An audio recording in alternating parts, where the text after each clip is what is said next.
মধ্যে সেনজেনভুক্ত দেশ এবং এই দেশে রয়েছে প্রচুর পরিমাণে বিভিন্ন ধরনের ফ্যাক্টরি, যার কারণে এই দেশটিকে বলা হয় একটি ইন্ডাস্ট্রিয়াল জোন। এই দেশটির নাম হাঙ্গেরি। আজকের পুরো ভিডিও জুড়ে থাকছে হাঙ্গেরির জব সংক্রান্ত বিভিন্ন ধরনের তথ্য নিয়ে আলোচনা। যারা হাঙ্গেরি যাবেন এই ভিডিওতে একটি লাইক দিয়ে ভিডিওটি দেখতে থাকুন এবং আমাদের সঙ্গেই থাকুন।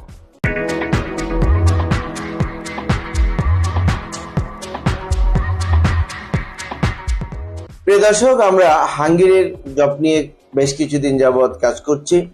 ইতিমধ্যে আমাদের কাছে বেশ কিছু সফলতাও চলে এসেছে। প্রিয় দর্শক, আপনারা যারা গত মার্চ মাসের 29 এবং 30 তারিখ এই 2 দিন ইন্টারভিউ দিয়ে বাঁচাইতে আপনারা টিকেছেন, এরই মধ্যে অনেকেই ফাইল জমা দিয়েছেন, আবার কিছু কিছু সংখ্যক এখনো ফাইল জমা দেননি। যারা এখনো ফাইল জমা দেননি আপনারা খুব দ্রুত যোগাযোগ করে আপনাদের ফাইল